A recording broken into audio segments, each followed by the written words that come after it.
कैसे हैं आप सभी। आज हम देखने वाले हैं डार्क प्लैनेट। मूवी की शुरुआत में एक नरेटिंग वॉइस हमें बताती है कि ये समय 2157 का है, जहां इंसानों ने पृथ्वी को पूरी तरह से संभाल लिया है। सारी लड़ाई खत्म हो चुकी है। ऐसी ऐसी दवा बन चुकी है जिसकी एक गोली से दुनिया की हर बीमारी को खत्म किया जाए। और अब जब इंसानों ने पृथ्वी को संभाल लिया है तो उन्होंने एक कदम आगे बढ़ने का सोचा, ताकि पृथ्वी जैसा एक और प्लेनेट ढूंढ पाए और वहां एक्स्ट्रा टेरेस्ट्रियल लाइफ मौजूद है उसके बारे में जान पाए। तो अब हम मैक्स नाम के एक लड़के को देखते हैं जो अपने स्पेसशिप को लेकर ऐसे ही किसी प्लेनेट की तलाश में निकला होता है। लेकिन जैसे वो डीप स्पेस में आता है, एक एस्ट्रॉयड उसकी स्पेसशिप से टकरा जाता है, जिसकी वजह से मैक्स को अपनी जान बचाने के लिए सबसे नजदीकी प्लेनेट पर लैंड करना पड़ता है। अब उस प्लेनेट पर आने के बाद मैक्स जैसे अपने स्पेसशिप से बाहर आता है, वो स्पेसशिप धमाके का शिकार होकर बर्बाद हो जाता है, जिस वजह से मैक्स का पृथ्वी से संपर्क बिल्कुल टूट जाता है। ना ही वो यहाँ से पृथ्वी जा सकता है और ना ही संपर्क करके किसी की मदद को बुला सकता है। बेचारा ये सोचकर तो एकदम परेशान हो जाता है कि मैं करूं क्या, ये तो बिल्कुल नई जगह है। लेकिन थोड़ी देर खुद को संभालने के बाद वो तय करता है कि उसे इस प्लेनेट को एक्सप्लोर करना चाहिए, ताकि किसी तरह का कम्युनिकेशन सिस्टम उसको मिल जाए। उसके जरिए वो यहाँ पर पृथ्वी से मदद बुला पाएगा। साथ ही इस प्लेनेट की एक अच्छी बात ये होती है कि ये बिल्कुल पृथ्वी के वातावरण जैसा होता है, जिससे मैक्स को सांस लेने में कोई दिक्कत नहीं होती। अब मैक्स जैसे ही आगे बढ़ता है तो वहां पर जैफ नाम का एक सोल्जर आता है जो इसी प्लेनेट पर रहता है। मैक्स को उसकी भाषा समझ में नहीं आती, इसलिए वो ट्रांसलेट करने वाले डिवाइस को अपने काम में लगा लेता है, ताकि वो उसकी भाषा को समझकर उससे बात कर पाए। जिसके बाद जैफ मैक्स को अथॉरिटी के लोगों को सौंप देता है, ताकि वो खुद इसे संभाल ले। फिर वो लोग मैक्स के सर पर किसी तरह का हेलमेट लगाकर उसकी सारी मेमोरीज को स्क्रीन पर देखने लग जाते हैं, ताकि मालूम कर पाए कि आखिर ये है कौन और कहां से आया है। अब सारे सोल्जर्स मैक्स को सिटी के कैपिटल में लेकर जाते हैं, जहां रास्ते से गुजरते हुए मैक्स को इस प्लेनेट पर रहने वाले आम लोग भी दिखाई देते हैं, जो खाने पीने की चीजों के लिए एक दूसरे से लड़ रहे होते हैं। आसपास का पूरा माहौल देखकर ऐसा प्रतीत होता है कि यहाँ के लोग आजादी के लिए लड़ रहे हैं। तभी आगे बढ़ते हुए मैक्स की नजर एक टावर पर पड़ती है। इस टावर को लेकर यहाँ के लोगों का मानना यह है कि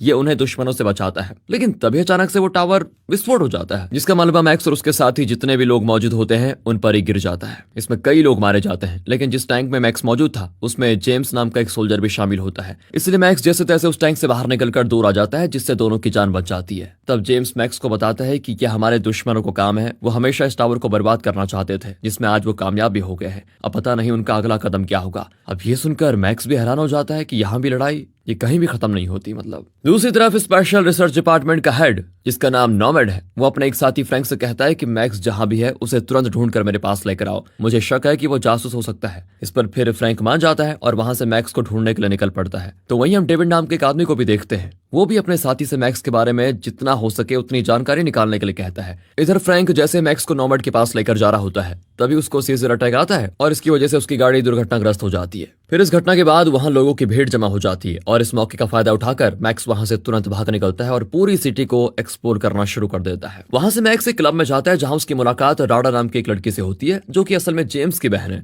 वो दोनों आपस में बात करने लग जाते हैं, जहां मैक्स उसे अपने बारे में बताता है। लेकिन तब उसकी बहस वहीं पर बैठे दूसरे आदमी से हो जाती है। वो आदमी अभी तो मैक्स को कुछ नहीं करता, लेकिन जब मैक्स राडा के साथ क्लब से बाहर आता है तो वहां वो अपने गुंडों को लेकर आ जाता है, जो मैक्स को मारने के इरादे से वहां पर आए थे। लेकिन मैक्स बड़ी आराम से उन सभी को मार गिराता है, जिसकी बहादुरी देखकर राडा उसे अपने घर लेकर आ जाती है और तब वहां पर जेम्स भी आ जाता है। अब मैक्स उनसे इस प्लेनेट के बारे में पूछता है, जिस पर वो दोनों बताते हैं कि हमें इस प्लेनेट के अलावा दूसरे किसी भी जगह की जानकारी निकालना अलाउड नहीं है, और जिस सिटी में हम रहते हैं उस अथॉरिटी चलाती है, जिसका लीडर टॉम नाम का एक आदमी है। उसी ने हम सबकी प्रोटेक्शन के लिए पूरी सिटी में टावर लगाया है। लेकिन बाकी सिटी की अथॉरिटीज चाहती हैं कि सारी सिटी एक साथ होकर काम करे, लेकिन हमारी सिटी ऐसा नहीं चाहती। इसलिए बाकी सिटी जितनी भी है वो हमारी दुश्मन बन चुकी है, जो हम पर हमला करती रहती है और हमें पूरी तरह से बर्बाद करना चाहती है। ये जानकर मैक्स हैरान हो जाता है, जिसके बाद जेम्स मैक्स को भी सोल्जर की ट्रेनिंग देना शुरू कर देता है, ताकि वो भी दुश्मनों से खुद को प्रोटेक्ट कर पाए। साथ ही राडा और मैक्स धीरे धीरे एक दूसरे को पसंद करने लग जाते हैं। अब कैप्टन के कहने पर मैक्स और जेम्स के साथ बाकी कुछ सोल्जर्स एक मिशन पर जाते हैं। उस मिशन के अनुसार उन्हें कुछ रेबल्स को पकड़ना होता है, जिन पर अथॉरिटी को शक है कि शायद उन्होंने टावर को विस्फोट करने में दुश्मनों का साथ दिया हो। अब मैक्स जब उन रेबल्स के पास जाता है तो उसे वो सारे बिल्कुल नॉर्मल इंसान दिखाई देते हैं, जिन्हें बस अपने परिवार के साथ शांति से रहना पसंद है। तो आखिर ये लोग रेबल कैसे हो सकते हैं, ये उसके दिमाग में आ रहा होता है। लेकिन तब भी उन्हें पकड़कर अथॉरिटी के पास सौंप दिया जाता है, जहां उन्हें बहुत बुरे तरीके से मारकर ये पूछा जाता है कि क्या तुमने उस टावर को उड़ाने में दुश्मन की मदद की थी। जिस पर वो सारे लोग इतनी तकलीफ सहने के बाद भी इस बात को मानने से इनकार कर देते हैं कि उन्होंने टावर को गिराया है। अब मैक्स जेम्स से कहता है कि मुझे नहीं लगता कि रेबल्स बुरे हैं, वो आम इंसान ही तो हैं जिन पर हम जबरदस्ती अत्याचार कर रहे हैं। इसलिए अब मैं उन्हें अथॉरिटीज के लोगों से बचा कर ही रहूंगा, कुछ भी हो जाए। जेम्स उसे ऐसा करने से मना करता है, लेकिन मैक्स उसकी एक नहीं सुनता। और जब कैप्टन मैक्स को ऑर्डर देता है कि तुम्हें सारे रेबल्स को खत्म करना है, तो वो कैप्टन के कहने पर उन्हें उस जगह ले आ जाता है जहां उन्हें मारना था। लेकिन वहां आने के बाद वो चुपके से उन सभी रेबल्स को जंगल के रास्ते भगा भी देता है। और इस बारे में जब कैप्टन को पता चलता है तो वो गुस्से से आग बबूला हो जाता है। तब मैक्स उससे कहता है कि ये सारे रेबल्स नहीं बल्कि निर्दोष इंसान है जिन पर अत्याचार किया जा रहा है, इसलिए मैं उन्हें नहीं मार सकता। और तब ये सुनते ही कैप्टन मैक्स को शूट कर देता है, जिस चीज को देखकर जेम्स भी घबरा जाता है और उसकी मदद करने की कोशिश करता है। लेकिन कैप्टन जबरदस्ती उसको वहां से लेकर जाता है। अब कुछ समय के बाद मैक्स की आंख रेबल्स के बेस पर खुलती है जिन्होंने मैक्स को बचाकर उसका इलाज किया होता है। वो सारे लोग मैक्स को अथॉरिटी की सच्चाई बताते हैं कि अथॉरिटी के सारे लोगों ने पूरे शहर के लोगों को अपने कंट्रोल में ले रखा है, और तुमने जिस टावर को देखा था वही टावर जो सिटी के लोगों को दुश्मनों से बचाता है, वो असल में हमें दुश्मनों से बचाता नहीं बल्कि ऐसी रेडिएशन छोड़ता है जिससे सारे लोग रेडिएशन के कंट्रोल में आ जाते हैं। और एक बार कोई इंसान रेडिएशन के कंट्रोल में आ जाए तो वो वही बात सुनेगा, कहेगा और करेगा जो अथॉरिटी उससे कहेगी करने को। वो इंसान अथॉरिटी की कठपुतली बन जाता है। लेकिन हाँ, कुछ ऐसे लोग भी मौजूद हैं जिन पर रेडिएशन का कोई असर नहीं होता, और जब भी रेडिएशन की वेव उस इंसान के साथ से गुजरती है उसे सिर्फ सीजर अटैक आ जाता है। और इसी अटैक की वजह से अथॉरिटी को मालूम पड़ जाता है कि इन लोगों पर रेडिएशन का असर नहीं हो रहा, इसलिए वो ऐसे लोगों को रेबल बताकर उन्हें मारने का ऑर्डर दे देते हैं ताकि सारे रेबल मिलकर अथॉरिटी के खिलाफ ना हो जाए। और लगता है तुम्हारे अंदर भी वही खास बात है, तभी तुम्हारे ऊपर रेडिएशन का असर नहीं हो रहा। अब ये सुनकर मैक्स और हैरान हो जाता है और ये तय करता है कि उसे किसी भी तरह अथॉरिटी की सच्चाई लोगों तक लानी ही होगी।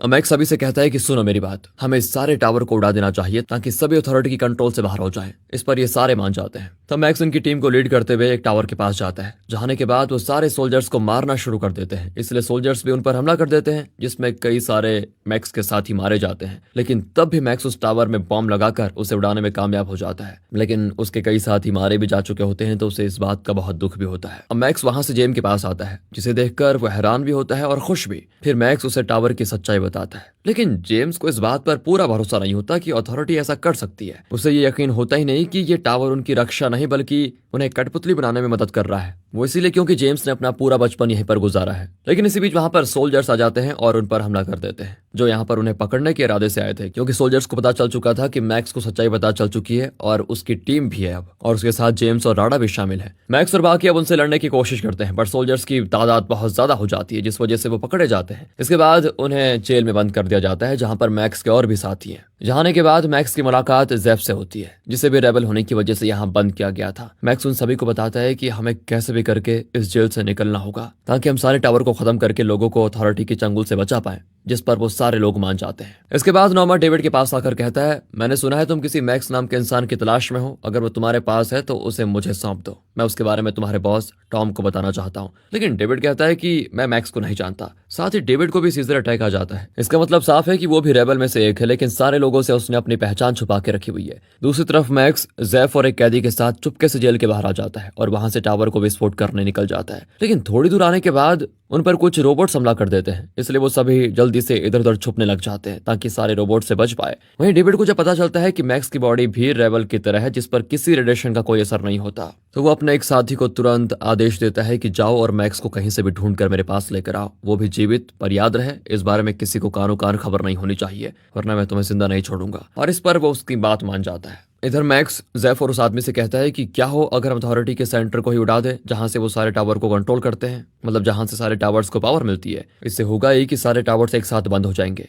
लेकिन जेफ कहता है कि ऐसा पॉसिबल नहीं है, टावर को बहुत ही अलग तरह से डिजाइन किया गया है जिसके बारे में कोई नहीं जानता कि वो ऑपरेट कैसे और कहां से होते हैं। अब ये सुनकर मैक्स फिर परेशान हो जाता है कि आखिर करे तो करे क्या करे। जेफ आगे बताता है कि साउथ में कई लोग रहते हैं जिन पर भी रेडिएशन का कोई असर नहीं होता, लेकिन उनका हमारी सिटी के लोगों से कोई लेना देना है नहीं, वो हमारी मदद भी नहीं करेंगे एक तो। तभी वहां पर एक ऑटोमेटिक टैंक आकर सभी पर हमला करना शुरू कर देता है, पर मैक्स जैसे तैसे अपनी जान पर खेलकर टैंक में घुस जाता है और उसके ऑटोमेटिक कंट्रोल सिस्टम को बंद कर देता है। अब मैक्स अकेले उस टैंक को लिए सिटी के बॉर्डर के पास आता है ताकि वहां से साउथ जाकर उन लोगों को अपनी टीम में शामिल होने के लिए मना पाए। पर बॉर्डर पार आने के बाद सोल्जर्स मैक्स को रोक लेते हैं। उन्हीं में मैक्स को जेम्स दिखाई देता है, इसीलिए वो उसे अपने टैंक में डालकर सारे बैरिकेड्स तोड़कर बॉर्डर के बाहर आ जाता है, जहां रास्ते में वो फिर से जेम्स को ये यकीन दिलाने की कोशिश करता है कि सच में अथॉरिटी रेडिएशन से सभी लोगों को कंट्रोल में कर रही है। तब जाकर जेम्स को इस बात पर यकीन होता है क्योंकि बॉर्डर क्रॉस करने के बाद उस पर रेडिएशन का असर कम हो गया था, जिसकी वजह से वो एकदम गुस्सा हो जाता है कि आज तक हमारे साथ धोखा हुआ है, और वो भी ठान लेता है कि अब मैं अथॉरिटी को छोड़ूंगा नहीं। इस पर मैक्स उसे अपने प्लान के बारे में बताता है कि हम साउथ जा रहे हैं, वहां के लोगों से मदद मांगेंगे ताकि सारे टावर्स को खत्म कर पाए,